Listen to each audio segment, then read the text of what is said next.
మరి మరి మనము పరిశుద్ధ వారంలో ఉన్నాము. మరి చూసుకుంటే మొదటిది పామ్ సండే, మట్ల ఆదివారం మనం జరుపుకున్నాం. అప్పుడు ఆ దినం దేవుడు ఏం జరిగింది, యేసు ప్రభు యెరూషలేము ప్రవేశం చేయడం జరిగింది. ఆ రోజు దేవుణ్ణి మనము ఆరాధించాం.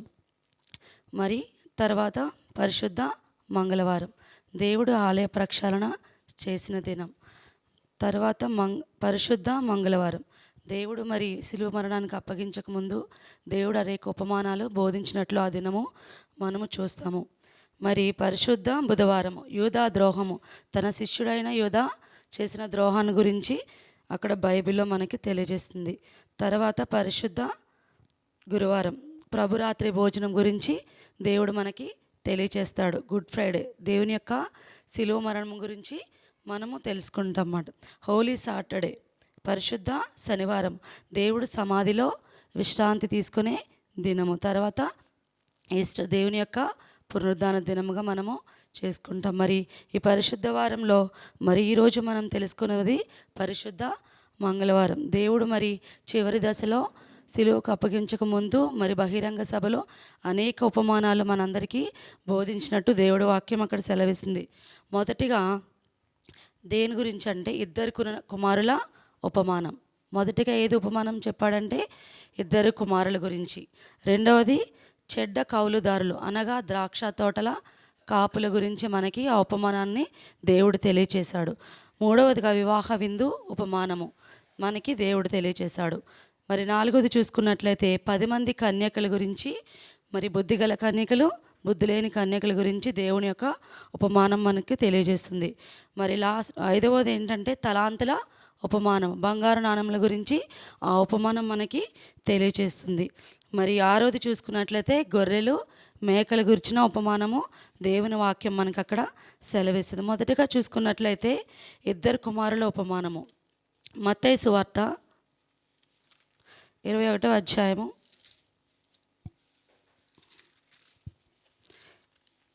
28 నుంచి 32 వరకు చూసుకుందాం.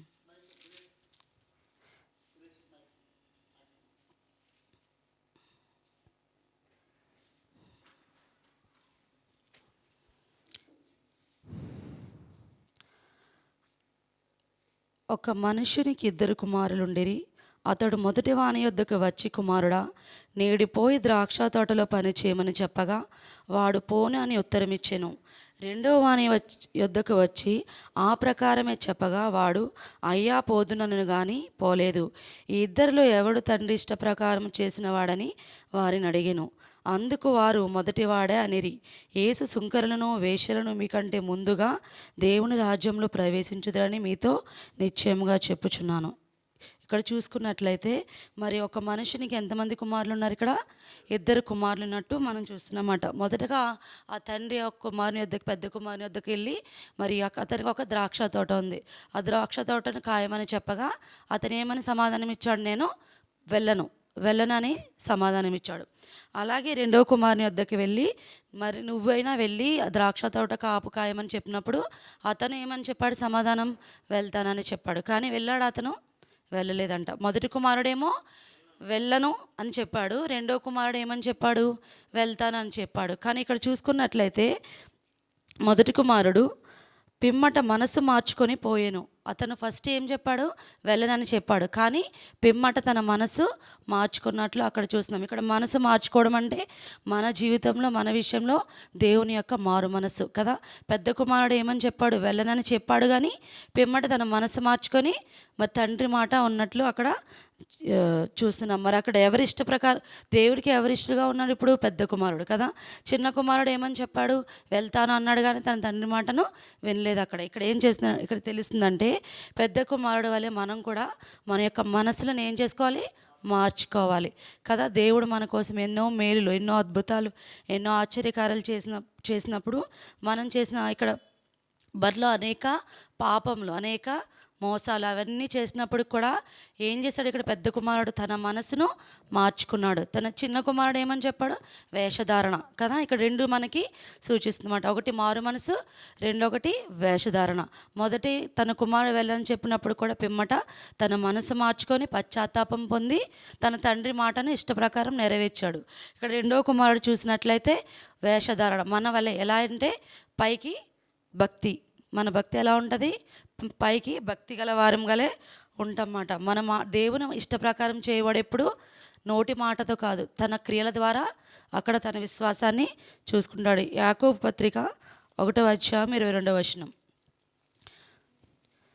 చూసినట్లయితే, మీరు వినువారు మాత్రమై ఉండి మిమ్మును మీరు మోసపుచ్చుకొనకుండా వాక్య ప్రకారము ప్రవర్తించువారునాయుండు. ఇక్కడ మరి చిన్న కుమారుడు వినువారు వలె కనిపించాడు. మొదటి తన తండ్రికి ఏమని సమాధానం ఇచ్చాడు? నేను వెళ్తాను అని చెప్పాడు. మొదటి కుమారుడు వెళ్ళను అని చెప్పి పిమ్మట తన మనసు మార్చుకొని అక్కడ మరి తండ్రి మాట విన్నట్లు ఇక్కడ చూస్తున్నాము. మనం కూడా ఎలా ఉండకూడదు? వినువారు మాత్రమే ఉండి మోసపుచ్చువారుగా కాకుండా వాక్య ప్రకారము ప్రవర్తించువారు వలె ఉండాలని ఇక్కడ దేవుని వాక్యము సెలవిస్తుంది. మొదటి యోహాను 3:18 చిన్నపిల్లలారా, మాటతోనూ నాలుకతోనూ కాక క్రియతోనూ సత్యముతోనూ ప్రేమింతం. ఇక్కడ ఎవరితో పోల్చాడు దేవుడు మనల్ని? చిన్నపిల్లలమంట కదా. మనం ఎంత వయసు వచ్చినప్పుడు కూడా దేవుడికి ఎలా కనిపిస్తామో? చిన్నపిల్లల్లాగే కదా. మనకి 100 years ఉన్నా, 90 years ఉన్నా, ఎన్ని ఇయర్స్ ఉన్నప్పటికీ దేవుని దగ్గర మనం ఎలా కనిపిస్తాము? చిన్నపిల్లలాగా కదా. దేవుడు చెప్తున్నాడు, మాటతోనూ నాలుకతోనూ కాదు, క్రియల ద్వారా సత్యముతో ప్రేమతో. మన క్రియలే మన విశ్వాసాన్ని తెలియచేస్తాయి కదా. క్రియలేని విశ్వాసము మృతము కదా. అయితే మత్తయి సువార్త 7:21 ప్రభువా ప్రభువా అని పిలుచు ప్రతివాడును పరలోక రాజ్యంలో ప్రవేశింపడు కానీ నా పరలోకమందు నా తండ్రి చిత్త ప్రకారము చేయవాడే ప్రవేశించును కదా. ప్రభువా ప్రభువా అని పైకి మాటలు చెప్పేవారుగా కాకుండా ఆయన చిత్తము నెరవేర్చేవారుగా ఉన్నప్పుడు ఆయన పరలోక రాజ్యము మనకి చెల్లుతుందని దేవుడి వాక్యం ఇక్కడ సెలవిస్తుంది. ఇక్కడ మనము ఏం పొందాలి? పశ్చాత్తాపం పొందినప్పుడే మారు మనసు. అనేక పాపంలో అనేక తప్పులు చేసినప్పుడు ప్రతి లోకంలో అందరూ తప్పులు చేస్తారు కదా. దేవుని వాక్యం కూడా ఉంది, అందరూ పాపులై ఉన్నారని కదా. ఎప్పుడైతే ఆ పాపానికి పశ్చాత్తాపం పొంది మారు మనసు పొందినట్లయితే మనము దేవునికి ఇష్టమైన వారిగా ఉంటామని దేవుని వాక్యము సెలవిస్తుంది. ఇక్కడ నీతి మార్గమున మీ వద్దకు వచ్చాను, మీరు అతని నమ్మలేదు. అతను ఎలా వచ్చాడు? నీతి మార్గంన వచ్చినప్పుడు నమ్మలేదు. అక్కడ తండ్రి పద్ధతిగా మొదటి కుమారుని దగ్గరికి వెళ్ళి తన పని చెప్పినప్పుడు అతను ఫస్ట్ చెయ్యను అని చెప్పి తన మనసు మార్చుకొని అక్కడ తండ్రి ఇష్ట ప్రకారం నెరవేర్చాడు. మరి రెండో కుమారుడు వేషధారణ. ఎలా అయితే వేషధారణ పైకి భక్తి గల వారమని దేవుని శక్తిని ఆశ్రయించిన వారుగా ఉండకూడదని ఇక్కడ వాక్యము సెలవిస్తుంది. మరి సుంకరులను వేశ్యలను అతను నమ్మిరి, మీరు అది చూచి అతను అక్కడ సుంకరులు ఎలా దేవుని వాక్యము సుంకరి ప్రార్థన ఎలాంటి ప్రార్థన? మరి దేవుని తగ్గించుకొని అక్కడ ప్రార్థన చేశాడు. ఏమని? యేసయ్యా నేను పాపిని, నా పాపాలన్నిటినీ క్షమించమన్నాడు. పరిసయుడు ఎలా చేశాడు? నేను అన్నీ ఉంటున్నాను, ఉపవాసం ఉంటున్నాను, అది ఉంటాను గర్వంగా మరి దేవుడి దగ్గర హెచ్చించుకున్నాడు. కాబట్టి దేవుడు ఎవరు దీవించాడు? అక్కడ సుంకరి ప్రార్థన ఆలకించాడు కదా. మరి పాపాత్మురాలైన స్త్రీని చూసుకున్నట్లయితే మరి అందరూ నిందలేస్తారు ఆమె పైన, కానీ దేవుడు ఒక్కడే ఆయన క్షమించి మరి ఒక్కసారి పాపం చేద్దని చెప్పినప్పుడు తన మనసు మార్చుకున్నట్లు ఇక్కడ చూస్తున్నాం. తన మనసు మార్చుకొని పశ్చాత్తాపం పొంది మారు మనసు కలిగి తన జీవితాన్ని సరి చేసుకుంది. కాబట్టి ఈ బైబిల్లో తన యొక్క పేరు మనం ఈరోజు చదువుకుంటాం. సుంకరి ఎలాగో మరి పాపాత్మల స్త్రీ గురించి మనము ఇక్కడ నేర్చుకున్నట్లు తెలుసుకుంటున్నాం. మరి ఫస్ట్ది 2 కుమారుల ఉపమానము. అలా మరి పెద్ద కుమారులాగా ఉండాలి. ఎందుకంటే మాట విన్ననన్నా కానీ మారు మనసు పశ్చాత్తాపం పొంది ఆయన మాట విన్నట్లు అక్కడ ఆయన ఉపమానం తెలియచేస్తుంది. కాబట్టి మనం ప్రతి పాపం నుంచి కూడా పశ్చాత్తాపం పొంది దేవుని పట్ల విధేయత కలిగి ఉంటే ఆయనకి ఇష్టమైన బిడ్డలుగా దేవుడు మరి మనల్ని దీవిస్తాడని ఇక్కడ ఈ ఉపమానం మనకు తెలియజేస్తుంది. మరి రెండో ఉపమానం తెలుసుకున్నట్లయితే మరి చెడ్డ కౌలుదారులు అనగా ద్రాక్ష తోట కాపరుల ఉపమానం. మత్తయి సువార్త 21 మత్తయి సువార్త 21 33 నుంచి 46 వరకు చూసుకో. మరి యొక్క ఉపమానం వినుడి, ఉపమానము వినుడి. ఇంటి యజమానుడు ఒకడుండెను. అతడు ద్రాక్ష తోటను నాటించి దాని చుట్టూ కంచె వేయించి అందులో ద్రాక్షల తొట్టు తొలిపించి గోపురము కట్టించి కాపులను దానికి గుత్తకిచ్చి దేశాంతరము పోయెను. పండ్ల కాలము సమీపించినప్పుడు పండ్లలో తన భాగము తీసుకొని వచ్చుటకు ఆ కాపుల యొద్దకు తన దాసులను పంపగా ఆ కాపులు అతని దాసులను పట్టుకొని ఒకని కొట్టిరి, ఒకని చంపిరి, మరి ఒకని మీద రాళ్ళు రువ్విరి. మరలా అతడు మునుపటి కంటే ఎక్కువ మంది ఇతర దాసులను పంపగా వారు వీరిని ఆ ప్రకారమే చేసిరి. తుదకు నా కుమారుని సన్మానించదననుకొని తన కుమారుని వద్దకు పంపెను.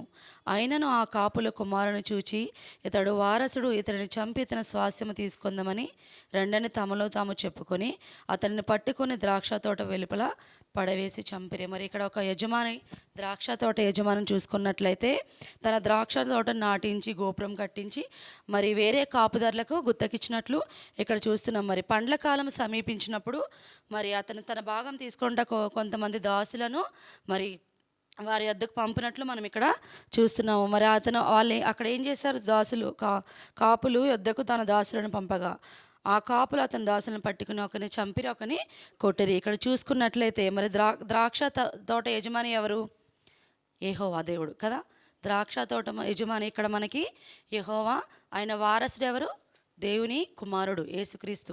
మరి ఇక్కడ చూసుకున్నట్లయితే పండ్ల కాలము సమీపించినప్పుడు తన భాగం తీసుకుని వచ్చిన కాపుల యొద్ద తన దాసులను పంపగా కొట్టిరి, చంపిరి, మరి ఒకరి మీదకు రాళ్ళు రువ్విరని ఇక్కడ చూసుకున్నట్లయితే మరి తన ఎంతమంది దాసులను పంపినప్పటికి కూడా వాళ్ళు అదే విధంగా వాళ్ళని కొట్టడము, చంపడం చేశారు. మరి తన కుమారుని పంపితే ఏమనుకున్నాడు? అక్కడ ఒకవేళ సన్మానిస్తారేమో నా కుమారుని పంపుతని ఆయన మరి పంపినప్పుడు అతన్ని కూడా ఏం చేశారు? కుమారుణ్ణి అక్కడ వాళ్ళు చంపినట్లు మనము చూస్తున్నాం. మనం కూడా మన క్రియల ద్వారా, మన పాపముల ద్వారా మరి ఇక్కడ యేసుక్రీస్తు కుమారుడిగా వచ్చి మరి శరీరధారిగా వాక్యం చెప్పినప్పుడు ఆయన నమ్మిన ప్రజలను ఆయన ఏం చేశారు? నమ్మకుండా కొట్టి చంపించారా లేదా? అది కూడా మనమే కదా. మరి దేవుడు తన ప్రియకుమారుని మన పాపములు క్షమించడానికి ఈ భూమిపైకి పంపినప్పుడు మరి దేవుణ్ణి మనము గౌరవించలేదు, ఆయనకి విలువ ఇవ్వలేదు కదా. మరి ఇక్కడ సిలువ వేసినట్లు మనం చూసుకున్నట్లయితే మరి ఇక్కడ అది మనకి ఉపమానము తెలియచేస్తుంది. మరి యెహోవా దేవుడు తన ప్రియకుమారుని మన యొద్దకు పంపినప్పుడు మనం ఏ విధంగా మరి ఇశ్రాయేలు ప్రజలను నడిపించినప్పుడు, యూదా జనము నడిపించినప్పుడు మరి ఇక్కడ దేవుని కుమారుని కూడా మనము తిరస్కరించినట్లు మరి రెండవ రాకడ సమయానికి ఆయన మరి మనం ఎలా ఉండాలి? సిద్ధంగా ఉండాలి. మరి ఆయన వచ్చినప్పుడు ఈ విధమైన కాపుదారులకు కాకుండా ఆయనను స్వీకరించాలి, ఆయన వాక్యాన్ని మనం అంగీకరించాలి. ఎదురు తిరిగే వారిగా మనం ఉండకూడదు అన్నమాట. దేవుని వాక్యానికి విలువిచ్చేవారుగా మనం మనము ఆయన మేలులు ఎన్ని చెప్పుకున్నా కానీ లెక్కలేవు. ఆయన చేసిన మేలు, ఆయన చేసిన ఉపకారములకు మనం కృతజ్ఞత కలిగిన వారముగా ఉండాలి, కానీ ఈ విధంగా ఎదురు తిరిగేవారుగా మనం ఉండకూడదని యొక్క ఉపమానము తెలియజేస్తుంది. మరి ఆయన మరి తన ప్రియకుమారుని మన కోసం పంపించినప్పుడు మరి ఇక్కడ ఏ విధంగా కాపుదారులు తనకి ఎదురు తిరిగారో ఆ విధంగా మనము దేవుని వాక్యానికి వ్యతిరేకంగా ఉండకుండా దేవుని వాక్యాన్ని పట్టుకొని మరి ఆయన రాకడ సమయానికి సిద్ధంగా మన వాక్యం, ప్రార్థన అన్నీ కూడా మన సిద్ధపాటు కలిగి వాక్యాన్ని ఎదిరించేవారుగా కాకుండా మరి దేవుని కుమారుని ఇక్కడ ఎలా వారు చంపారో మన క్రియల ద్వారా మన దేవుణ్ణి బాధ పెట్టకుండా ఆ విధంగా దేవుని వాక్యంలో నడవాలని ఉపమానము మనకి తెలియజేసింది. మత్తయి సువార్త 23వ అధ్యాయము 37వ వచనం. యెరూషలేమా, యెరూషలేమా, ప్రవక్తలను చంపుచున్నా నీ యొద్దకు పంపబడిన వారిని రాళ్లతో కొట్టుచును ఉండుదానా, కోడి తన పిల్లలను రెక్కల క్రింది ఎలాగూ చేర్చుకును అలాగే నేనును నీ పిల్లలను ఎన్నో మార్లు చేర్చుకొనవలనని ఇంటిని గాని మీరు వల్లకపోతే ఇక్కడ మరి అనేక మరి దాసులు అనగా మన భాషలో దాసులు అంటే దైవజనులు కదా, అనేక మంది ప్రవక్తలు వచ్చారు దేవుని కుమారుడు రాకముందు. అనేక దైవజనులు మనకి వచ్చారు ఇశ్రాయేల్ ప్రజలు నడిపించడం అవన్నీ చేసినప్పుడు కూడా మరి ఈ ప్రవక్తలందరినీ కూడా ఇక్కడ ఏం చేస్తున్నట్టు చూస్తే ఈ ఉపమానంలో కొట్టి చంపివేసి వాళ్ళని ఎదిరించడము జరిగింది కదా. అలా కాకుండా మనము దేవుని పట్ల దేవుని వాక్యం పట్ల విధేయత కలిగి ఉండి దేవుడు రాకడ సమయానికి సిద్ధపాటు కలిగిన వారమండి. మరి కాపుదారులకు కాకుండా మరి దేవునికి విధేయత కలిగిన వారముగా ఉండి మరి ఆయన రాజ్యాన్ని మనము స్వతంత్రించుకోవాలని ఈ యొక్క ఉపమానం మనకి తెలియజేస్తుంది. మరి ఇక్కడ ద్రాక్ష తోట యజమాని ఎవరండి? యెహోవా. మరి వారసుడు దేవుని కుమారుడుగా మనకి ఈ ఉపమానము మనకి తెలియజేస్తుంది. మరి మూడవదిగా చూసుకున్నట్లయితే మూడవ యొక్క ఉపమానము వివాహం ఎందు ఉపమానం. మత్తయి సువార్త 22వ అధ్యాయము. మత్తయి సువార్త 22వ అధ్యాయం 1 నుంచి 14వ వచనం వరకు చూసుకో.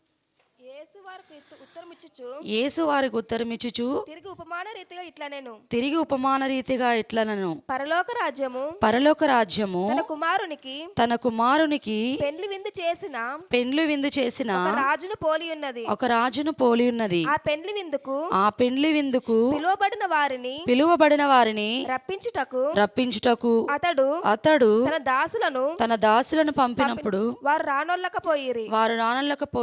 కాగా అతడు ఇదిగో నా విందు సిద్ధపరిచి ఉన్నాను, ఎద్దులను క్రొవ్విన పశువులను వధింపబడినవి అంతయు సిద్ధముగా ఉన్నది. పెండ్లి విందుకు రండని పిలువబడిన వారితో చెప్పుడని వేరే దాసులను పంపెను గాని వారి లక్ష్యము చేయక ఒకడు తన పొలమునకును మరి ఒకడు తన వర్తకమునకును వెళ్ళిరి. తక్కిన వారు అతని దాసులను పట్టుకొని అవమానపరిచి చంపిరి. కాబట్టి రాజు కోపపడి తన దండ్లను పంపి ఆ నరహంతకులను సంహరించి వారి పట్టణము తగలబెట్టించెను. అప్పుడు అతడు పెండ్లి విందు సిద్ధముగా ఉన్నది గాని పిలువబడిన వారు పాత్రులు కారు. కనుక రాజమార్గములకు పోయి మీకు కనబడు వారినందరినీ పెండ్లి విందుకు పిలువడని తన దాసులతో చెప్పెను. ఆ దాసులు రాజమార్గములకు పోయి చెడ్డవారినేమి మంచివారినేమి తనకు కనబడిన వారినందరినీ పోగు చేసిరి గనుక విందుకు వచ్చిన వారితో ఆ పెండ్లిశాల నిండెను. రాజు కూర్చున్న వారిని చూడ లోపలికి వచ్చి అక్కడ పెండ్లి వస్త్రము ధరించుకొనని ఒకరిని చూచి స్నేహితుడా పెండ్లి వస్త్రము లేక ఇక్కడికి ఎలాగు వచ్చితివని అడుగగా వాడు మౌని అయి ఉండెను. అంతటా రాజు వీని కాళ్ళు చేతులు కట్టి వెలుపటి చీకటిలోనికి త్రోసివేయుడి. అక్కడ ఏడ్పును పండ్లు కొరుకుటయును ఉండునని పరిచారకులతో చెప్పెను. కాగా పిలువబడిన వారు అనేకులు ఏర్పరచబడిన వారు కొందరే అని చెప్పాను. ఈ మూడో ఉపమానం చూసుకున్నట్లయితే వివాహము విందు ఉపమానము. ఇక్కడ చూసుకున్నట్లయితే మరి ఒక పరలోక రాజ్యము తన కుమారుని పెండ్లి విందు చేసిన ఒక రాజును పోలి ఉన్నదని ఇక్కడ వాక్యం మాట్లాడుతుంది. మరి ఆ పెండ్లి విందుకు పిలువబడిన వారిని రప్పించుటకు అతడు తన దాసులను పంపినప్పుడు వారు రానొల్లకపోయారు. మరి తన కుమారుడు యొక్క పెళ్లి విందుకు పిలిచినప్పుడు తన దాసులను పంపించినప్పుడు వాళ్ళందరూ వచ్చారు. అక్కడ వాక్య ప్రకారము రానొల్లక పోయిరి. ఒకడు తన పొలమునకు మరి ఒకడు తన వర్తమునకు వెళ్ళిరి. అంటే అక్కడ మరి పెండ్లి కుమారుడు విందుకు పిలిచినప్పుడు మరి దాసులు తను వెళ్ళినప్పుడు ఒకడు ఏం చేశారు, వాళ్ళ పనులు చూసుకున్నట్లు అక్కడ ఒకరేమో పొలానికి మరి ఇంకొకరు ఏదో వర్తకమునకు వ్యాపారంకు వెళ్ళిరి. తక్కిన వారు అతని దాసులను పట్టుకొని అవమానపరిచి చంపిరి. మరి ఇక్కడ చూసుకున్నట్లయితే దాసులు అనగా మళ్ళా ప్రవక్తలుగా మనకి ఇక్కడ ఉపమానం సాదృశ్యమిస్తుంది. మరి తన దాసులను పంపగా వారిని పట్టి ఏం చేశారు, అక్కడ చంపినట్లు చూస్తున్నమాట. కాబట్టి రాజు కోపపడి తన నరహంతకులను సంహరించి తగులుబెట్టించినప్పుడు అతడు పెండ్లి విందు సిద్ధంగా ఉన్నది. పిలువబడిన వారు ఇక్కడ మరి పెండ్లి విందుకు పిలిచినప్పుడు వారు ఏం చేశారు, అక్కడ నిర్లక్ష్యాన్ని చూపించారు. మరి ఇక్కడ సాదృశ్యం ఏంటి, పెండ్లి కుమారుడు ఎవరు, ఇక్కడ యేసయ్య కదా. మరి తండ్రి యెహోవా తండ్రి యేసయ్య మరి యెహోవా మరి పెండ్లి కుమారుడు యొక్క తండ్రిగా మనకి ఇక్కడ ఈ ఉపమానము మనకి తెలియజేస్తుంది. మరి ఆ పెళ్ళికి పిలిచినప్పుడు వారందరూ కూడా మరి ఆ మాట వినకుండా వచ్చిన దాసులందరినీ కూడా అక్కడ చంపినట్లు మనం చూస్తున్నామన్నమాట. అక్కడ మరి ఏం చేశారు, తన రాజమార్గంలోకి పోయి చెడ్డవారినేమి మంచివారినేమి తమకు కనపడిన వారందరినీ పోగు చేశారు. మరి అక్కడ తండ్రి ఏం చెప్పాడు, వీరందరినీ ఎలాగ వీళ్ళు మాట వినట్లేదు కదా, మీరు రాజమార్గంలో పోయి మంచివారినేమి చెడ్డవారినేమి అందరినీ కూడా మీరు వివాహానికి ఆహ్వానించమని మరి ఒక్కసారి తన దాసుల్ని పంపించారన్నమాట. అందులో అప్పుడు ఆ వివాహానికి అందరూ మంచివారైతే చెడ్డవారైతే ఎవరు అందరూ కూడా ఆ వివాహానికి వచ్చినట్లు ఇక్కడ మనకి ఈ ఉపమానము తెలియజేస్తుంది. మరి మరి రాజు కూర్చున్న వారిలో చూడ లోపలికి వచ్చి అక్కడ పెండ్లి వస్త్రము ధరించుకొని యొక్కని చూచి, స్నేహితుడా నువ్వు పెండ్లి వస్త్రము ధరించుకోలేదు. ఇక్కడ పెండ్లి వస్త్రం అంటే ఏంటండి? దేవుని యొక్క నీతి కదా. ఇక్కడ ఎంతమందిని పిలిచినా దాని దాసులు పంపించినా వాళ్ళు కొంతమంది ఏం చేశారు, తన దాసుల్ని కొట్టి చంపేశారు. ఒకరు వర్తకానికి, ఒకరు వ్యాపారానికి, ఇంకొకరు పొలానికి వెళ్ళి అక్కడ మరి అవివాహాన్ని నిర్లక్ష్యం చేసినట్లు చూస్తున్నాం. మరి ఇక్కడ మరి చెడ్డవారినేమి మరి ఎవరినైనప్పటికీ కూడా పెండ్లి విందుకు ఆహ్వానించమని ఆ రాజు చెప్పినప్పుడు అందులో ఒకడు ఏం చేశాడు, పెండ్లి వస్త్రము ధరించుకోలేదు. దేవుడు అప్పుడు ఏం చేశాడు అంటే అక్కడ మరి ఆ పెండ్లి వస్త్రం ధరించుకున్న వాళ్ళని ఎందుకు పెళ్లి వస్త్రం ధరించుకోలేదు కదా. దేవుడు మనల్ని కూడా రేపు రెండవ రాకడ సమయంలో మనల్ని కూడా ప్రశ్నిస్తాడు దేవుడు.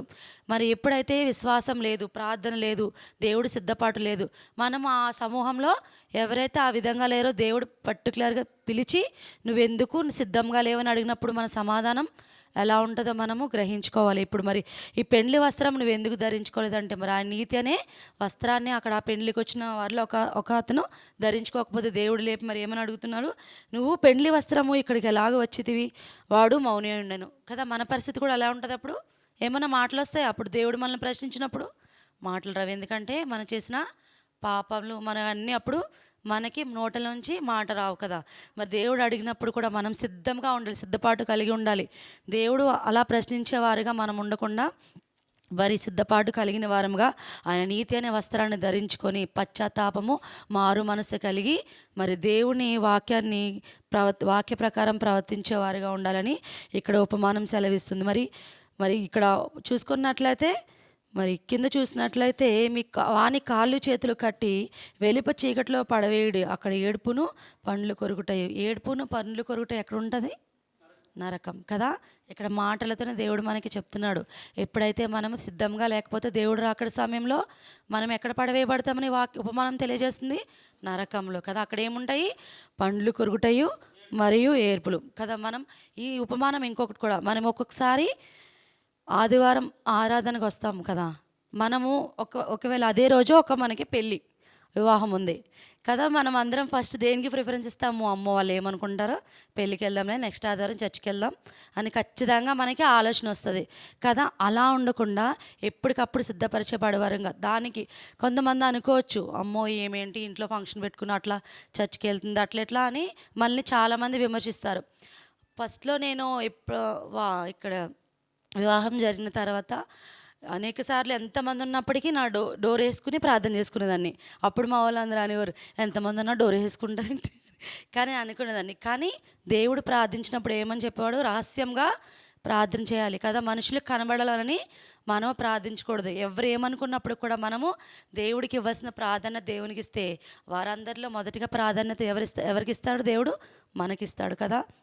ఈ లోకాన్ని అనుసరించకుండా మనము దేవుని వాక్యాన్ని అనుసరించాలి, లేకపోతే ఎక్కడ ఉంటాం, నరకం. మనందరికీ నరకం కావాలా, పరలోకమా కదా. మన అందరి ఆశ ఒకటే, పరలోక రాజ్యంలోకి వెళ్ళాలి. కానీ మనం ఈ లోకంలో మామూలు క్రైస్తవ జీవితం ఎప్పుడైతే దేవునికి మొదటి ప్రాధాన్యత ఇస్తామో దేవుడు మనకి మొదటి ప్రాధాన్యత ఇస్తాడు కదా. ఇక్కడ చూడండి, పండ్లు కొరుకుటయు మరియు ఇక్కడ మనమే నరకంలో పడవేస్తానని చెప్తున్నాడు. ఎప్పుడైతే నీతి అనే వస్త్రాన్ని మనం ధరించకపోతే మనం ఖచ్చితంగా రాకడ సమయంలో నరకంలోకి పడవేస్తాడని ఉపమానం మనకి తెలియజేస్తుంది. మరి 4వ ఉపమానం చూసుకున్నట్లయితే 10 కన్యకల ఉపమానము. ఇక్కడ చూసుకున్నట్లయితే మత్తయి సువార్త 20వ అధ్యాయము 25వ అధ్యాయము 1 నుంచి 13 వరకు చూసుకుందాం. పరలోక రాజ్యము తమ దివిటీని పట్టుకొని పెండ్లి కుమారుని ఎదుర్కొనుటకు బయలుదేరిన బయలుదేరిన 10 మంది కన్యకలను పోలి ఉన్నది. 10 మంది కన్యకలను పోలి ఉన్నది. వీరిలో వీరిలో 5 బుద్ధి లేని వారు, 5 బుద్ధి లేని వారు, 5 బుద్ధి గలవారు. 5 బుద్ధి గలవారు. బుద్ధి లేని వారు బుద్ధి లేని వారు తమ దివిటీలు పట్టుకొని తమ దివిటీలను పట్టుకొని తమతో కూడా నూనె తీసుకొని పోలేదు. తీసుకొని పోలేదు. బుద్ధి గలవారు బుద్ధి గలవారు తమ దివిటీలతో కూడా తమ దివిటీలతో కూడా సిద్ధెలలో నూనె తీసుకొని పోయిరి. నూనె తీసుకొని పోయిరి. పెండ్లి కుమారుడు ఆలస్యము చేయగా వారందరూ కునికి నిద్రించుచుండిరి. అర్ధరాత్రి వేళ ఇదిగో పెండ్లి కుమారుడు అతనిని ఎదుర్కొన రండి అను కేక వినబడెను. అప్పుడు ఆ కన్యకలందరూ లేచి తమ దివిటీలను చక్కపరచిరి గాని బుద్ధి లేని ఆ కన్యకలు మా దివిటీలు ఆరిపోచున్నవి గనుక మీ నూనెలో కొంచెము మాకీయుడని బుద్ధి గల వారిని అడిగిరి. అందుకు బుద్ధిగల కన్యకలు మాకును మీకును ఇది చాలదేమో మీరు అమ్మవారి యొద్దకు పోయి కొనుక్కునుడని చెప్పిరి. వారు కొనబోచుండగా పెండ్లి కుమారుడు వచ్చెను. అప్పుడు సిద్ధపడి ఉన్నవారు అతనితో కూడా పెండ్లి విందుకు లోపలికి పోయిరి. అంతట తలుపు వేయబడెను. ఆ తరువాత తక్కిన కన్యకులు వచ్చి అయ్యా అయ్యా మాకు తలుపు తీయమని అడుగగా అతడు మిమ్మును ఎరుగనని మీతో నిశ్చయముగా చెప్పుచున్నాను. ఆ దినమై నన్ను గడినైనను మీకు తెలియదు గనుక మెలకుగా ఉండుడి. మరి ఈ ఉపమానము మనం చాలాసార్లు మరి చిన్నప్పటి నుంచి ఈ ఉపమానం నేను కూడా చాలాసార్లు విన్నాను. మరి ఇక్కడ 10 మంది కన్యకులు అంటే 5 బుద్ధి ఉన్న కన్యకులు, 5 బుద్ధి లేని కన్యకులుగా మనం మరి తెలుసుకున్నాము. మరి ఇక్కడ చూసుకున్నట్లయితే పరలోక రాజ్యము తమ దివిటీలు పట్టుకుని పెండ్లి కుమారుని ఎదుర్కొనుటకు బయలుదేరిన 10 మంది కన్యకలను పోలి ఉన్నది. వీరిలో 5 బుద్ధి లేని కన్యకులు, 5 బుద్ధి గలవారు. బుద్ధి లేని వారు తమ దివిటీలను పట్టుకొని తమతో కూడా నూనె తీసుకొని పోలేదు. బుద్ధి గలవారు దివిటీలతో సిద్ధులను నూనె తీసుకుని, ఇక్కడ బుద్ధి గల కన్యకులు ఏం చేశారు? తమ దివిటీలతో పాటు కొంచెం నూనెను తీసుకొని వెళ్ళారు. బుద్ధి లేని కన్యకులు ఏం చేస్తారు? ఓన్లీ మరి వాళ్ళ దివిటీలు వెలిగించుకొని ఆ దివిటీలతో మాత్రమే మరి పెండ్లి కుమారుని కొరకు ఎదురు చూస్తున్నారు. అంటే ఇక్కడ పెండ్లి కుమారుడు అంటే మరి యేసు ప్రభువు మరి మనం చూస్తున్నాం. మరి ఇక్కడ మరి బుద్ధి లేని కన్యకులు తన దివిటీలు మాత్రమే తీసుకొని బుద్ధిగల కన్యకులు నూనెతో మరి ఆ నూనె అయిపోయినప్పుడు మరి పెళ్లి కుమారుడు వచ్చే సమయంలో ఆ బుద్ధి లేని కన్యకులు అన్నారు అంట మరి మా దగ్గర నూనె లేదు కదా, మీ దగ్గర కొంచెం నూనె మాకు ఇవ్వండి అన్నప్పుడు వాళ్ళు ఏం చెప్పారు? అక్కడ మాకు ఇది సరిపోదు మీకు మాకు, కాబట్టి మీరు కొని తెచ్చుకోండి అని చెప్పినప్పుడు ఆ సమయము ఎవరు వచ్చారు? పెండ్లి కుమారుడు అనగా యేసుక్రీస్తు ప్రభు వచ్చినట్లు మనం అక్కడ చూస్తున్నాం. ఆ సమయం వచ్చినప్పుడు మరి వాళ్ళ 5 ఎవరైతే బుద్ధిగల కన్యకులు తమ నూనెతో పాటు సిద్ధంగా ఉన్నారో వారిని తీసుకొని వెళ్ళినట్టు అక్కడ మనము చూస్తాం. బుద్ధి లేని కన్యకులు విడువబడిన వారిగా అక్కడ చూస్తామన్నమాట. అక్కడ సమాధానం దేవుడు ఏమని చెప్పాడు? మమ్మల్ని కూడా తీసుకొని వెళ్ళినప్పుడు మీరెవరో నేను ఎరుగునని కదా. మనం ఇన్ని రోజులు చర్చకొచ్చాము, వాక్యం చదువుతున్నాము, లాస్ట్ కడవరి దినాల్లో దేవుడు మనల్ని వద్దని చెప్తే ఎలా ఉంటుంది కదా. అన్ని జనులం కాదు, మనం బైబిల్ చదువుకుంటాం, ప్రేయర్ చేసుకుంటాం. మరి దేవుడు రాకడ సమయంలో నువ్వు నాకు తెలియదంటే ఎంత భయంకరంగా ఉంటుంది మన పరిస్థితి. ఓహే చాలా భయంకరంగా ఉంటుంది. అదేంటి యేసయ్య, నేను ఇన్ని రోజులు ప్రార్థన చేశాను, ఇన్ని రోజులు వాక్యం చదివాను, ఇన్ని రోజులు చర్చకొచ్చాను అని చెప్పినా అక్కడ దేవుడు వింటాడా మన మాట? వినడు. ఎప్పుడైతే నువ్వు పశ్చాత్తాపం కలిగి సిద్ధపాటు కలిగి దేవుడు వాక్య ప్రకారం జీవిస్తున్నప్పుడే దేవుడు పరలోక రాజ్యంలో మనకి ఏముంటుంది? స్థలం ఉంటుంది. లేకపోతే ఎవరైతే ఆ బుద్ధి కన్యకలను విడువబడిన వారుగా ఉన్నారో వాళ్ళ దేవుడు మీరెవరో నాకు తెలియదు కదా. అన్ని జనులకు ఆ మాట చెప్పినా వాళ్ళు ఏమీ తీసుకోరు. కానీ మనము మన దేవుడి పైన ఆధారపడి జీవించే వాళ్ళం కాబట్టి దేవుడు మీరెవరో నేను ఎరుగనని తెలిసినప్పుడు అలా అన్నప్పుడు చాలా మన పరిస్థితి ఎలా ఉంటుంది. కాబట్టి ఆ దినం ఎప్పుడు వస్తుందో మనకి తెలియదు. కాబట్టి సిద్ధపడి ఉండాలి. దేవుడు రాకడా ఏ సమయంలో ఎప్పుడు ఎవరి దగ్గరికి వస్తుందో తెలియదు. కాబట్టి మనం ఎప్పుడు సిద్ధంగా ఉండాలి కదా. తలుపు వద్ద తట్టినప్పుడు తలుపు తీసేవారిగా మన హృదయం ఎప్పుడు కూడా దేవుని వాక్యంతో నిండి ఉండాలని ఇక్కడ ఈ ఉపమానం మనకి తెలియజేస్తుంది. మత్తయి సువార్త 24వ అధ్యాయము 24 40 to 44 42 నుంచి 44. కావున ఏ దినమున మీ ప్రభువు వచ్చునో మీకు తెలియదు గనుక మెలకుగా నుండుడి. ఏ జామున దొంగ వచ్చునో ఇంటి యజమానునికి తెలిసి ఉండిన ఎడల ఇంటి యజమానునికి తెలిసి ఉండిన ఎడల మెలకువగా ఉండి అతడు మెలకుగా ఉండి ఇంటికి కన్నము వేయనీయడని తన ఇంటికి కన్నము వేయనీయుడని ఎరుగుదురు. మీరెరుగుదురు. మీరు అనుకొనని గడియలో మనుష్య కుమారుడు వచ్చును గనుకనే సిద్ధంగా ఉండుడి. మీరు సిద్ధముగా ఉండండి. ఇక్కడ వాక్యం సెలవిస్తుంది. కావున ఏ దినము, మరి ఆ దినము ఎప్పుడు వస్తుందో మనకి తెలియదు కదా. మరి దొంగ ఈరోజు వస్తాడని తెలిసినప్పుడు మనం అలా డోర్లు ఓపెన్ చేసి ఉంటాయా? కాదు కదా. ముందే మనం సిద్ధపాటు కానీ తెలీదు మనకి దొంగ కూడా ఎప్పుడు వస్తాడో మనకి తెలియదు. మరి ఈ విధంగా పోల్చాడు దేవుడు. ఏ జామున దొంగ వచ్చినో ఇంటి యజమానునికి తెలిసి ఉన్న అతను మెలకుగా ఉండి తన ఇంటికి కన్నం వేయనీయడు కదా. మరి ఈ గడియ ఎప్పుడు వచ్చినా మీకు తెలియదు కాబట్టి సిద్ధంగా ఉన్నాడు. కాబట్టి దేవుడు రాకడ దినము ఏ రోజు వస్తుందో మనకి తెలియదు. దొంగ వచ్చినట్లు వస్తుంది కాబట్టి మనం ఎప్పుడు కూడా మరి ఆ బుద్ధి లేని కన్యకల వల్ల కాకుండా బుద్ధి గల కన్యకలు, మరి నూనె ఇక్కడ మన యొక్క ప్రార్థన, మన యొక్క జీవితం, పరిశుద్ధ జీవితం, శుద్ధ హృదయం ఇక్కడ మనకి అలాంటి వాటిని మనం సిద్ధపరచుకొని దేవుని రాకడ కొరకు ఎదురు చూసేవారుగా ఉండాలని ఈ ఉపమానము మనకి తెలియజేస్తుంది. మరి ఇంకొక ఉపమానం చూసుకుందాం. తలాంతుల ఉపమానము. మత్తయి సువార్త 25వ అధ్యాయము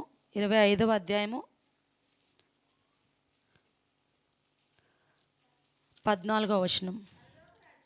పరలోక రాజ్యము ఒక మనుష్యుడు దేశాంతరమునకు ప్రయాణమై తన దాసులను పిలిచి తన ఆస్తిని వారికి అప్పగించినట్లుండును.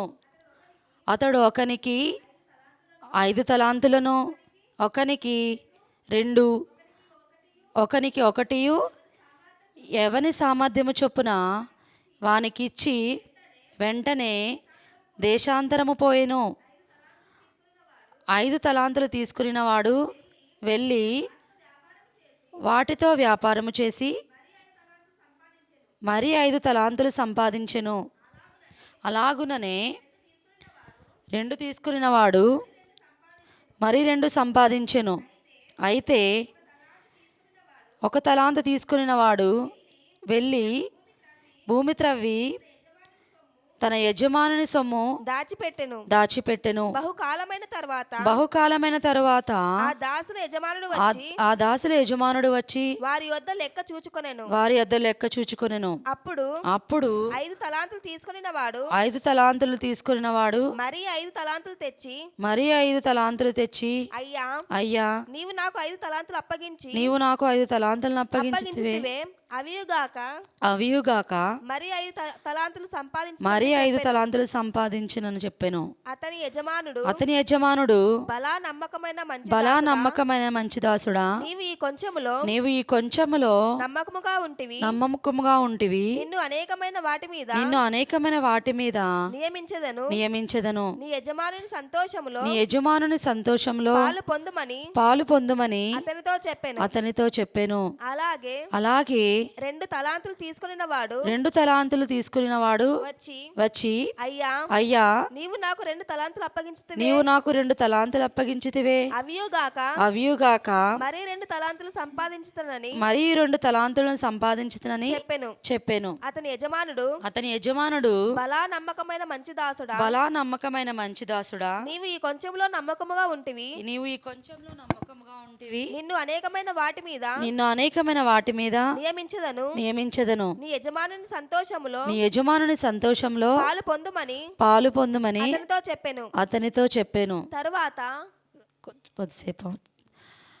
పరలోక రాజ్యము మనుషుడు ఒక దేశాంతరము ప్రయాణమైన తన దాసులను పిలిచి తన ఆస్తిని వారికి అప్పగించినట్లుండునంట. ఇక్కడ ఒక యజమానుడు మరి తను దేశాంతరం పోయినప్పుడు తన యొక్క దాసులకు ఇక్కడ తలాంతులను ఇచ్చినట్లు మనం ఇక్కడ చూస్తాము. మొదటి వానికి 5 తలాంతులు, రెండవ వానికి 2 తలాంతులు, మూడవ వానికి 1 తలాంతు ఇచ్చినట్లు చూస్తున్నాము. మరి ఆయన దేశాంతరము పోయిన తర్వాత వచ్చినప్పుడు వారు తలాంతులను తీసుకురమ్మని చెప్పినప్పుడు మొదటి ఎవరికైతే 5 తలాంతులు ఇచ్చాడో అతను ఏం చెప్పాడు, మీరు నాకు 5 తలాంతులు ఇచ్చారు కదా, మరి యొక్క 5 తలాంతులు నేను సంపాదించానని చెప్పాడు. మరి రెండవ వాడు ఏం చేస్తాడంటే ఇక్కడ దాసుడు 2 కాక ఇంకొక 2 నేను సంపాదించినని చెప్పాను. మరి 1 తలాంతు ఇచ్చినవాడు మరి అతను తన సొంత ఆలోచన అంటే తన సొంత ఆలోచన తను ఆలోచించుకొని మరి తనకిచ్చిన తలాంతును ఉపయోగించుకోకుండా మరి దాసులు వచ్చేటప్పటికి మరి ఆ 1 తలాంతుతోటే అతను ఇక్కడ ఉన్నట్లు చూస్తున్నాం. మరి ఇక్కడ తలాంతులు అంటే దేవుడు మనకి అనేక తలాంతులు, బంగారు నాణం, ఇక్కడ వాక్యం బంగారు నాణం సూచిస్తుంది కానీ దేవుని వాక్యం అనేక తలాంతులు మనకి ఇస్తుంది. ఒకరికి పాటలు పాడడం అనే తలాంతు, ఒకరికి వాక్యం చెప్పడం, అనేక దేవుని వాక్యాల్లో అనేక తలాంతులు ఇచ్చినప్పుడు మరి ఈ లోకం నా తలాంతులు మనం ఉపయోగించి దేవుని వాక్యాన్ని మనము ఒకరికి మరి 5 తలాంతులు ఇచ్చినప్పుడు 5 కదా, మనం ఒక్కరినైనా దేవుని ఆత్మను సంపాదించే తలాంతు మన దగ్గర ఉన్నట్లయితే ఇక్కడ దేవుడు వాక్యం సెలవిస్తుంది, బలా నమ్మకమైన మంచి దాసుడా కదా. మన దేవుడు నమ్మదగిన దేవుడు కాబట్టి మనం కూడా ఎలా ఉండాలి, దేవునికి నమ్మకంగా ఉండాలి కదా. నమ్మిన వాడిని ఆయన ఎప్పుడు సిగ్గుపరిచే దేవుడు కాదు, అవమానపరిచే దేవుడు కాదు. ఇక్కడ మరి 5 తలాంతులు ఇచ్చినవాడు 10 తలాంతులు, 2 తలాంతులు ఇచ్చినవాడు 4, మరి 1 తలాంతు ఇచ్చినవాడు అక్కడ తన ఏం చేశాడు, తన సొంత ఆలోచనలతో మరి తన యజమాని గురించి తప్పుగా ఆలోచించి అతను ఏమి సంపాదించుకోకుండా మరి దాచిపెట్టి అన్నట్లు అక్కడ చూస్తున్నాం. మరి తర్వాత చూసుకున్నట్లయితే మరి తన దాసులకు ఏమని చెప్తాడు, ఇతనిని పండ్లు కొరుటి, ఇతను కూడా ఏం చెప్పాడు, తన కాళ్ళను మరి వేసేసి మరి అక్కడ మరి దిగంబరి ఇక్కడ చూసినట్లయితే పాలు పొందిన అతను చెప్పిన తలాంతు తీసుకున్న ఆయన విత్తని చోట కోయేవాడు, చల్లని పంట కూర్చుకొని తన సొంత నిర్ణయాలతో మరి దేవుడిచ్చిన తలాంతును మరి ఉపయోగించుకోకుండా మరి అక్కడ ఏది లేకుండా మరి అక్కడ ఉన్నట్లు మనము చూస్తున్నాము. ఇక్కడ చూసుకున్నట్లయితే పనికిమాలిన ఆ దాసుని వెలుపటి చీకట్లో త్రేసులు అక్కడ ఏడుపును పండ్లు కొరుగుటక. దేవుడిచ్చిన తలాంతులు మనము దేవుని కొరకు వినియోగించాలి. దేవుడిచ్చిన జ్ఞానాన్ని, దేవుడిచ్చిన సమయాన్ని, అనేక తలాంతులు ఇచ్చినప్పుడు మనం ఆయన సమయాన్ని వృధా చేయకుండా కనీసం ఒక్క ఆత్మన దేవుడు రాక సమయంలో మనము ఒక్క ఆత్మనైనా రక్షించేవారుగా ఉన్నట్లు దేవుడు మన పట్ల ఎంతో సంతోషాన్ని కలిగి ఉంటాడు. ఇక్కడ మరి 5 తలాంతులు గల వానికి మరలా ఆ నాణాన్ని ఇచ్చామని కదా. మనం ఎన్ని ఆత్మలు అయితే దేవుని సన్నిధికి నడిపిస్తామో దేవుడు లెక్క అడుగుతాడు మనల్ని అక్కడ కదా. ఇప్పుడు ఇక్కడ యజమానుడు వచ్చి తన లెక్క చూసుకున్నప్పుడు బలా నమ్మకమైన మంచి దాసుడా అన్నప్పుడు మనము కూడా దేవుడు మనకిచ్చిన తలాంతులను, మనకిచ్చిన జ్ఞానాన్ని, మనకిచ్చిన సమయాన్ని ఆయన వాక్యాన్ని బోధించడానికి, ఇతరులను వాక్యం చెప్పడానికి మనం ఉపయోగించుకున్నట్లయితే దేవుడు రాకడ సమయంలో మనకి ఆయన పరలోక రాజ్యంలో దేవుడు స్థానాన్ని ఇస్తాడు. మరి ఇక్కడ అలా చేయని వానికి ఎలా ఉంటుంది, అక్కడ పండ్లు కొరుటయు ఏడుపు కూడా ఇక్కడ దేవుడు మరి అది నరకం కదా. ఇక్కడ 1 తలాంతు ఇచ్చిన వాడిని ఏం చేస్తారు, ఇక్కడ నరకంలో పడిపోయినట్లు మనం ఇక్కడ చూస్తున్నాము. మనం కూడా దేవుడు మనకిచ్చిన తలాంతులను వృధా చేయకుండా ప్రతి సమయాన్ని, ప్రతి వాటిని కూడా ఎంతో కొంత ఒక్క ఆత్మనైనా మనం సంపాదించినట్లయితే దేవుడు మన పట్ల సంతోషించే దేవుడుగా ఉంటాడని ఉపమానము మనకి సెలవిస్తుంది. మరి చూసుకున్నట్లయితే మరి 1 పేతురు 4వ అధ్యాయం 10వ వచనం నేను చదువుతాను. దేవుని నానా విధమైన కృప విషయమై మంచి గృహ నిర్వాహకులై యుండి ఒక్కొక్కడి కృపావరము పొందిన కొలది ఒకరికొకడు ఉపచారము చేయడి కదా. కృపావరం అంటే ఇక్కడ తలాంతులు కదా. ఆయన కృప చూపించిన మన తలాంతులు మన దేవుని గృహ నిర్వాహకులు, ఆయన వాక్యం పట్ల మరి నమ్మకమైన వారిగా ఉండాలని ఇక్కడ మనకి దేవుని వాక్యము సెలవిస్తుంది. అదే సామెతలు 18వ అధ్యాయం 9వ వచనం చూసుకున్నట్లయితే పనిలో జాగు చేయవాడు నష్టము చేయవానికి సోదరుడు కదా. పనిలో జాగు చేయవాడంట నష్టము కలిగించేవానికి సోదరుడుగా ఇక్కడ మనము చూస్తున్నాం. నష్టము కలిగించేవాడంటే ఎవరు, మనకి వాక్య ప్రకారము సాతాను కదా.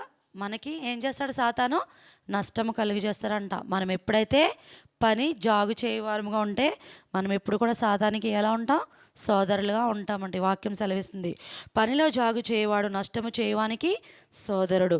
మరి ఇక్కడ చూసుకున్నట్లయితే 1వ కొరింథీయులకు రాసిన పత్రిక 4వ అధ్యాయము 2వ వచనం.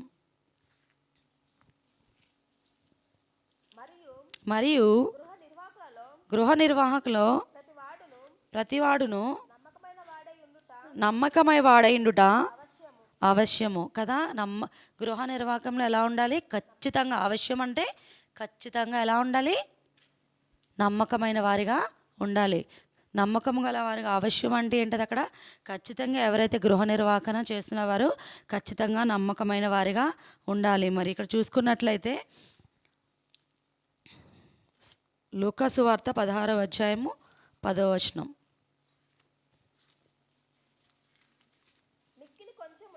మిక్కిలి కొంచెంలో నమ్మకముగా ఉండువాడు ఎక్కువగాను నమ్మకంగా ఉండును. మిక్కిలి కొంచెంలో మరొకసారి చదవండి.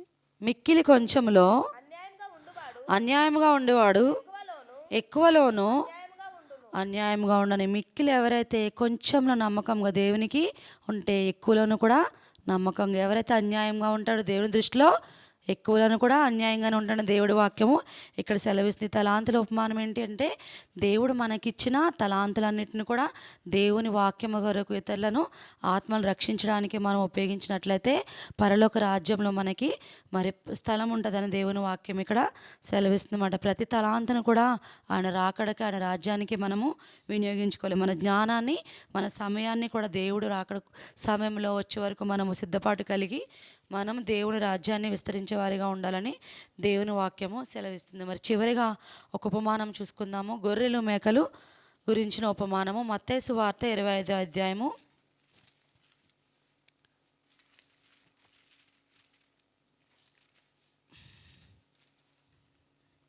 మత్తయి సువార్త 25వ అధ్యాయము 31 నుంచి 46 వరకు చూసుకుందాం. ఒకసారి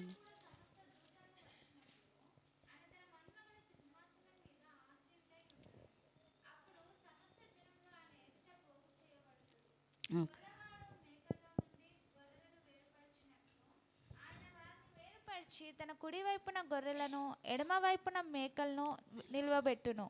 అప్పుడు రాజు తన కుడివైపున ఉన్నవారిని చూచి, నా తండ్రి చేత ఆశీర్వదింపబడిన వారలారా రండి, లోకము పుట్టినది మొదలుకొని మీ కొరకు సిద్ధపరచబడిన రాజ్యము స్వతంత్రించుకొనుడి. నేను ఆకలి గొంటిని, మీరు నాకు భోజనము పెట్టితిరి, దప్పిగొంటిని, నాకు దాహం ఇచ్చితిరి, పరాదేశినై ఉంటిని, నన్ను చేర్చుకొంటిరి, దిగంబరినై ఉంటిని, నాకు బట్టలు ఇచ్చితిరి, రోగినై ఉంటిని, నన్ను చూడవచ్చితిరి, చెరసాల్లో ఉంటిని, నా యొద్దకు వచ్చితిరి అని చెప్పును. అందుకు నీతిమంతులు, ప్రభువా, ఎప్పుడు నీవు ఆకలిగొని ఉండుట చూచి నీకు ఆహారం ఇచ్చితిమి, నీవు దప్పిగొని ఉండుట చూచి ఎప్పుడు దాహం ఇచ్చితిమి, ఎప్పుడు పరాదేశివై నుండుట చూచి నిన్ను చేర్చుకొంటిమి, దిగంబరినై ఉండుట చూచి బట్టలు ఇచ్చితిమి, ఎప్పుడు రోగినై ఉండుట ఆయనను చెరసాలలో ఉండుట ఆయనను చూచి నీ వద్దకు వచ్చితిమని ఆయనను అడిగెదరు. అందుకు రాజు, మిక్కిలి అల్పులైన ఈ నా సహోదరులో ఒకనికి మీరు చేసితిరి గనుక నాకు చేసితిరని నిశ్చయంగా మీతో చెప్పుచున్నానని వారితో అనును. అప్పుడు ఆయన ఎడమ వైపున ఉన్న వారిని చూచి కొంతసేపు ఇక్కడ చూసుకున్నట్లయితే తన మహిమతో మనుష్య కుమారుడు ఆయనతో కూడా సమస్త దూతలను వచ్చినప్పుడు ఆయన తన మహిమ గల సింహాసనం మీద ఆసనుడైండను. అప్పుడు సమస్త జనములు ఆయన ఎదుట పోగు చేయబడుదురు కదా. మరి చివరి 2వ రాకడ సమయంలో ఏం జరుగుతుంది? అక్కడ జనములందరూ సమూహంగా పోగు చేయబడతారు. గొల్లవాడు మేకలలో నుండి గొర్రెలను వేరుపరిచినట్లు, మరి గొర్రెలు మేకలను గొల్లవాడు ఏం చేస్తారంట? వేరుపరుస్తున్నట్లు ఆయన వారిని వేరుపరిచి తన కుడివైపున గొర్రెలను ఎడమవైపున మేకలను నిలువబెట్టును. అప్పుడు రాజు తన కుడివైపున ఉన్నవారిని చూచి, నా తండ్రి చేత ఆశీర్వదింపబడినారా. ఇక్కడ చూసుకున్నట్లయితే కొందరిని ఏ విధంగా వేరు చేస్తారు? గొర్రెలను మేకలను ఏ విధంగా వేరు చేస్తారో మరి ఇక్కడ కుడివైపున కొంతమందిని, ఎడమ వైపున కొంతమందిని మరి వేరుపరిచినట్లు ఇక్కడ చెప్తున్నట్లు చూస్తున్నాం. మరి కుడివైపున ఉన్నవారు ఎలాంటి వారు? తండ్రి చేత ఆశీర్వదించబడిన వారు. మరి ఎడమ వైపున వారు ఎలా ఉన్నారు? ఇక్కడ శపించబడిన వారుగా ఉన్నట్లు మనం చూస్తున్నాము. అప్పుడు ఇక్కడ చూసుకున్నట్లయితే నేను ఆకలి గొంటిని, ఇక్కడ తండ్రి చేత ఆశీర్వదించబడిన వారులారా రండి, లోకము పుట్టినది మొదలుకొని మీ కొడుకు సిద్ధపరిచిన రాజ్యమును సిద్ధపరచుకోండి. ఈ లోకం పుట్టకమునుపే మన కొరకు పరలోక రాజ్యము సిద్ధపరచబడి ఉందంట. మరి ఇక్కడ చూసుకున్నట్లయితే గొర్రెలను మేకలను గొల్లవాడు ఏ విధంగా వేరుపరుస్తాడో మరి దేవుడు రాకడ సమయంలో మనల్ని కూడా గొర్రెలను ఏ విధంగా, మేకలను ఏ విధంగా, గొర్రెలు అంటే దేవుని చేత ఆశీర్వదించబడిన వారు, మేకలు అంటే దేవుని చేత శాపించబడిన వారుగా ఇక్కడ దేవుడు మనకి చెప్తున్నట్లు తెలుస్తుంది. మరి ఇక్కడ చూసుకున్నట్లయితే ఆశీర్వదించబడిన వారు ఎలా ఉన్నారంటే మరి మిక్కులలో అల్పులైన వీరికి నాకు వీరికి మీరు ఇలా చేస్తే ఎలా అంటే చూసుకున్నట్లయితే మరి నేను ఆకలిగా ఉంటిని, మీరు నాకు భోజనము పెట్టితిరి, దప్పిగొంటిని, నాకు దాహమిచ్చితిరి, పరదేశినై ఉంటిని, నన్ను చేర్చుకొంటిరి, దిగంబరనై ఉంటిని, నాకు బట్టలు ఇచ్చితిరి, రోగినై ఉంటి, నన్ను చూడవచ్చితిరి. ఈ విధంగా ఎవరికైతే మనము అల్పులంటే ఎవరు? పేదవారు కదా. దేవుడు వాక్యం సెలవిస్తుంది, ఒక పేదవారిని చేర్చుకున్నట్లయితే నన్ను చేర్చుకున్నట్లే. మిక్కిలి అల్పులైన వారిని మనం ఏం చేయాలి? మనము వారికి లేనివన్నిటిని కూడా మనం సహాయం మనకున్న దానిలోనే మనం సహాయం చేసినట్లయితే ఆయనకి చేసినట్టే ఇక్కడ దేవుడు వాక్యం సెలవిస్తుంది అన్నమాట. మిక్కిలి ఇక్కడ చూసుకున్నట్లయితే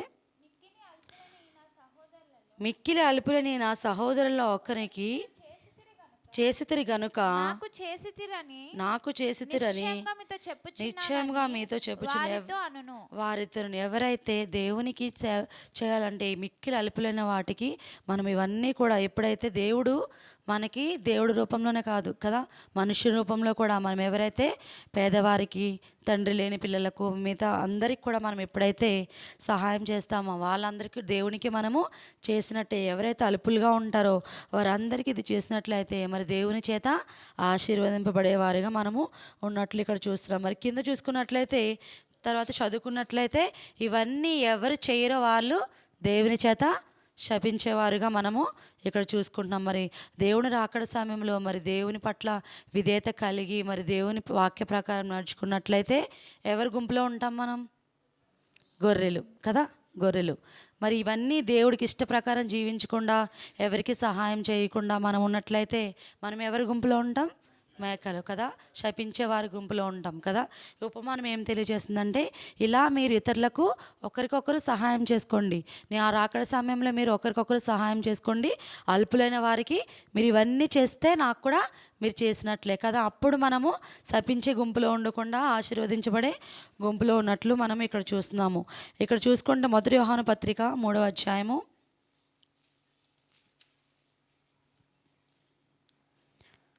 17-18 చదువుకున్నట్టు చూసుకో. ఈ లోకపు జీవనోపాధి గలవాడయుండి తన సహోదరునికి లేమి కలుగుట చూచియు అతని ఎడల ఎంత మాత్రమును కనికరము చూపని వానియందు దేవుని ప్రేమ ఎలాగు నిలుచును. ఈ లోకంలో జీవనోపాధి కలిగి ఉండి ఇప్పుడు కొంతమంది అన్నదమ్ములు ఉంటారు కదా, ఒకరి పరిస్థితి మంచిగా ఉంటుంది, ఇంకొకరి పరిస్థితి అందరి పరిస్థితులు ఒక్కలా ఉండవు కదా. ఒకరి పరిస్థితి మంచిగా ఉండి ఇంకొకరి పరిస్థితి మంచిగా లేనప్పుడు ఆ సహోదరుడు ఏం చేయాలి? అతనికి సహాయం చేయాలి కదా. అలాగ చేయకపోతే కేవలం అన్నదమ్ములే కదా, సహోదరులు అంటే మనం కూడా ఈ సంఘంలో ఉన్న సహోదరులు అందరూ కూడా వస్తారు. మనకి కలిగి ఉండి కూడా వారి పరిస్థితి బాగోలేనప్పుడు మనం ఏం చేయాలి? అతని ఎడల ఎంత మాత్రము కనికరం లేని ఎడల దేవుని ప్రేమ మన పట్ల నిలవదంట. ఎప్పుడైతే మనం ఇతరులను కనికరించమో, ఇతరులకు సహాయం చేయమో అప్పుడు దేవుని ప్రేమ మన పట్ల నిలుస్తుందా? ఇక్కడ ఏమని దేవుని వాక్యం సెలవిస్తుంది? జీవనోపాధి గలవాడయుండి తన సహోదరునికి లేము కలుగుట చూచియు అతని అడిలి ఎంత మాత్రము కనికరము చూపని వాని యందు దేవుని ప్రేమ ఎప్పటికి కూడా నిలవదు కదా. మనం ఏదో అనుకుంటే మనం తిందాంలే అనేసి అనుకోకుండా మనం ఇతరులకు కనికరం చూపించేవారుగా మరి అల్పులైన వాటికి మనుషుల చేత తృణీకరింపవానికి మనము ఎప్పుడైతే మనము దగ్గర తీసుకుంటామో దేవుడు మనల్ని దగ్గరికి తీసుకుంటామో. నిన్ను వలె నీ పొరుగు వారిని ప్రేమించాలి కదా. దేవుని యొక్క ప్రధానమైన ఆజ్ఞ నూతన నిబంధనలో పూర్ణ మనసుతో, పూర్ణ ఆత్మతో, పూర్ణ శక్తితో దేవుణ్ణి ఆరాధించాలి. మరలి ఇంకొకటి ఆజ్ఞ నిన్ను వలె నీ పొరుగు వారిని ప్రేమించాలని ఆజ్ఞ మనం ఎప్పుడైతే, కానీ అది చాలా కష్టం కదా. నిన్ను వలె నిన్ను పొరుగు వారిని ప్రేమించడం అనే ఆజ్ఞ కష్టమైనది కాబట్టి దేవుడు మనకి ఆజ్ఞ పెట్టాడు కదా. మనం ఎప్పుడైతే మన వలె మన పొరుగు వారిని ప్రేమిస్తామో అప్పుడు మన పట్ల దేవుని ప్రేమ మరి నిలుస్తుందని దేవుని వాక్యము ఇక్కడ సెలవిస్తుంది. మరి యాకోబు పత్రిక 2వ అధ్యాయము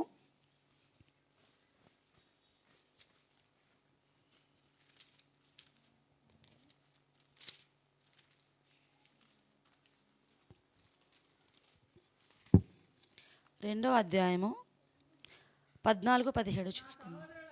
నా సహోదరులారా క్రియలు లేనప్పుడు ఎవడైనను తనకు విశ్వాసము కలదని చెప్పిన ఎడల ఏమి ప్రయోజనము? అట్టి విశ్వాసం అతని రక్షింపగలదా? సహోదరుడైనను సహోదరి అయినను దిగంబరులై ఆనాటికి భోజనం లేక ఉన్నప్పుడు మీలో ఎవడైనను శరీరమునకు కావలసిన వాటిని ఇయ్యక సమాధానముగా వెళ్ళుడి, చలి కాచుకొనుడి, తృప్తి పొందుడని చెప్పిన ఎడల ఏమి ప్రయోజనము? అలాగే విశ్వాసము క్రియలు లేనిదైతే అది ఒంటిగా ఉండి మృతమైనదని ఉండను కదా. మన క్రియలు ఎలా ఉండాలండి? మన విశ్వాసము క్రియలలో మనం చూపించాలని దేవుని వాక్యము. నీ పట్ల ఇక్కడ క్రియలు లేకపోతే మన విశ్వాసం ఎలా ఉంటుంది? మృతం కదా. మనం క్రైస్తవులను చెప్పుకోవడం కూడా వ్యర్థమే. ఎందుకంటే మనం ఇతరులను సహోదరులను ప్రేమించకపోతే మన క్రైస్తవం మనం అక్కడ మన విశ్వాసం చూపించుకోకపోతే ఆ విశ్వాసం ఉన్నప్పుడు కూడా అది మృతం అంట. మరి ఎవరైతే తన సహోదరులకి వారు దీనస్థితిలో ఉన్నప్పుడు మనము ఎప్పుడైతే సహాయం చేస్తామో, అల్పులైన వాటిని ఎప్పుడైతే మనము స్వీకరిస్తామో అప్పుడు దేవుని ప్రేమ మన పట్ల బలంగా ఉంటుందని దేవుని వాక్యము సెలవిస్తుంది. క్రియలని విశ్వాసం ఎలా ఉంటుంది? మృతమైనదిగా ఉంటుందని దేవుని వాక్యము మనకి ఇక్కడ సెలవిస్తుంది. ఇక్కడ చూసుకున్నట్లయితే మత్తయి సువార్త 10వ అధ్యాయము 42వ వచనం.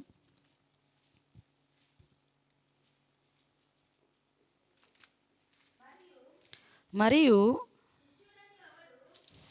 మత్తయి సువార్త 10వ అధ్యాయం. మరియు శిష్యులను ఎవడు ఈ చిన్నవారిలో, ఇక్కడ 40వ చదవండి. మిమ్మును చేర్చుకున్నవాడు నన్ను చేర్చుకొనువాడు నన్ను పంపిన వారిని చేర్చుకొనును. ప్రవక్తను చేర్చుకొనువాడు ప్రవక్త ఫలము పొందును. నీతిమంతుడని చేర్చుకొనువాడు నీతిమంతుని ఫలము పొందును. మరియు శిష్యుడని ఎవడు ఈ చిన్నవారిలో ఒకడికి గిన్నెడు చన్నీళ్ళు మాత్రము త్రాగనిచ్చునో వాడు తన ఫలము పోగొట్టుకొనడని నిశ్చయముగా మీతో చెప్పుచున్నాను. ఇక్కడ దేవుని శిష్యుల గురించి ఇక్కడ బోధిస్తున్నట్లు మనము చూస్తాం. మిమ్మల్ని చేర్చుకునేవాడు నన్ను చేర్చుకొను. మనకి ఇక్కడ శిష్యుడు ఎవరండి? దేవుని ఇచ్చిన వాళ్ళు, దైవజనులు కదా. ఎప్పుడైతే ఆయన వాక్యాన్ని బోధించమని తన శిష్యులకు బోధించారో, ఎక్కడ మనం అలాగా దైవజనుల్ని మనం ఇక్కడ చూసుకున్నట్లయితే, మరి ఆయన మిమ్మల్ని చేర్చుకున్నవాడు నన్ను చేర్చుకున్నంట. మనం ఎప్పుడైనా కానీ మనకి వాక్యం బోధించే దైవజనుల్ని మనం ఎవరితో సమానంగా చూడాలి? దేవునితో సమానంగా చూడాలండి. ఎందుకంటే మనకి వాక్యాన్ని బోధించే వారిని కూడా ఇక్కడ ఎవరైతే మిమ్మల్ని చేర్చుకుంటారో నన్ను చేర్చుకున్నాను. మనం ఎప్పుడు కూడా దైవజనుల్ని, నేను ఒక్కటైతే ఎప్పుడు నమ్ముతా, ఎలా దైవజనుల్ని ఎప్పుడైనా దూషిస్తే మనకి అది శాపం. అదొకటి మనం గుర్తుపెట్టుకోవాలి. దూషించినట్లయితే అది మనకి శాపం అంట. పరిశుద్ధాత్మను మామూలుగా మనం ఏ పాపాలు చేసినప్పుడు కూడా మనకి క్షమాపణ ఉంటుంది, కానీ పరిశుద్ధాత్మను వెక్కిరించినట్లయితే ఆ శాపం మనకి పరిష్కారం ఉంటుంది, దానికి ఉండదని దేవుడి వాక్యము సెలవిస్తుంది. ఎలాంటి పరిస్థితుల్లో అయినప్పుడు కూడా మనము దైవజనుల్ని ఎలా చేయాలి? దూషించకూడదు. వాళ్ళని చేర్చుకున్నట్లయితే, మీరు నన్ను చేర్చుకున్నట్లయితే మిమ్మల్ని చేర్చుకున్నవాడు నన్ను చేర్చుకొనును కదా.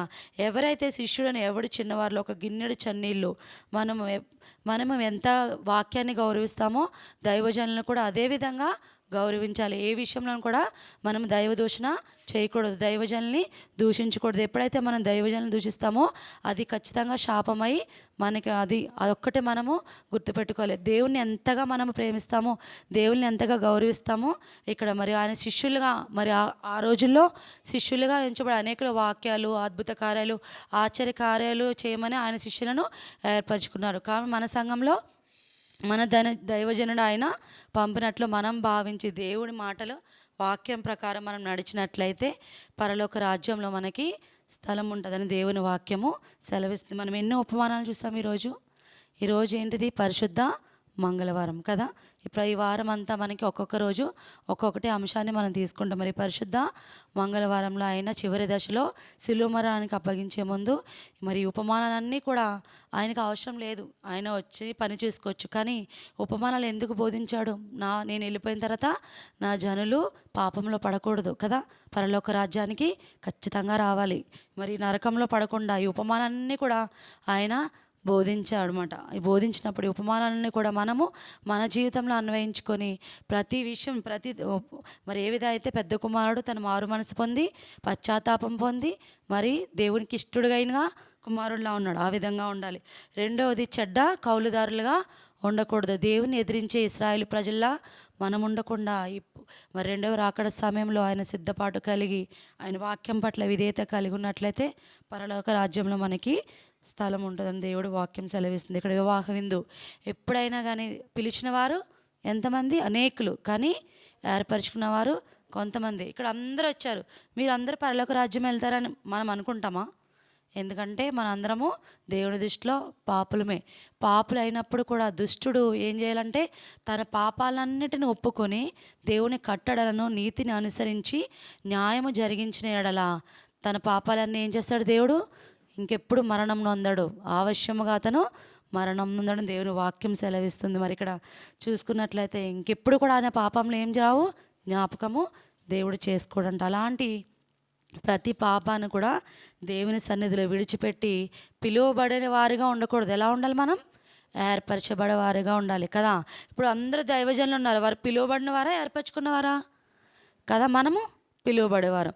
ఈ పిలువబడే వారము ఏర్పరచుకునే వారంగా ఎప్పుడు మారుతామంటే వాక్య ప్రకారం మనం నడిచినట్లయితేనే మనము ఏర్పరచుకునే వారుగా ఉంటాం. దేవుని దృష్టిలో పిలుస్తాడు దేవుడు. అందరూ మారు మనసు పొందారు, ఇక్కడ ఉన్న వాళ్ళందరూ కూడా మారు మనసు పొందొచ్చు, రక్షణ పొందొచ్చు. కానీ మారు మనసు రక్షణే కాదు, నిజమైన పశ్చాత్తాపం కలిగి ఉన్నప్పుడే ఆయన పరలోక రాజ్యంలో మనకి మరి స్థలం ఉంటుందని దేవుడు వాక్యము మనకి సెలవిస్తుంది. మరి 10 మంది కన్యకలు చూసుకున్నట్లయితే బుద్ధిగల వారిగా ఉండాలి కదా. మన దీవిటీలతో పాటు మన నూనెని అనగా మన విశ్వాసం ప్రార్థన అన్నిటి సిద్ధపాటు కలిగి ఉండి బుద్ధిగల వారిగా మన దేవుడితో పాటు వెళ్ళడానికి మరి వదిలిపెట్టే వారంగా కాకుండా దేవుడితో పాటు నడిచేవారుగా మనం ఉండాలని ఇక్కడ సెలవిస్తుంది. మరి తలాంతుల విషయంలో కూడా దేవుడిచ్చిన మన ప్రతి తలాంతును దేవుడు రాకడ కొరకే, దేవుడు రాజ్యాన్ని కొరకే మన జ్ఞానాన్ని సమయాన్ని కూడా మనం వినియోగించినట్లయితే పరలోక రాజ్యం మనకి చెందుతుంది అన్నమాట. గొర్రెలు మరియు మేకలు మరి శపించేవారే గుంపులో ఉండకూడదు కదా. ఎప్పుడు మనము ఇప్పుడు ఆశీర్వదించే గుంపులో ఉన్నాం, రాకడ సమయంలో కూడా ఆశీర్వదించలేము. మొదటంతా మనము మంచిగా ఉన్నాం, ప్రార్థనలో ఉన్నాం, అన్నీ ఉన్నాం. కానీ తుదకు ఒక్క పాపం చేసిన దేవుడు రాజ్యంలో ప్లేస్ ఉంటుందా? రాకడ సమయంలో ఉండదు. మొదట ఎన్ని పాపాలైనా చేసి తుదకు తన పాపాన్ని ఒప్పుకున్నవారు ఖచ్చితంగా పరలోక రాజ్యంలో ఆవశ్యమైన మరి స్థలం ఆవశ్యమైన దేవుడు వాక్యం సెలవిస్తుంది. కాబట్టి ఇవన్నీ ఉపమానాలు మన జీవితంలో అన్వయించుకుని మరి దేవుడు రాకడ సమయంలో ఆయనతో వెళ్ళే వారంగా ఉండాలని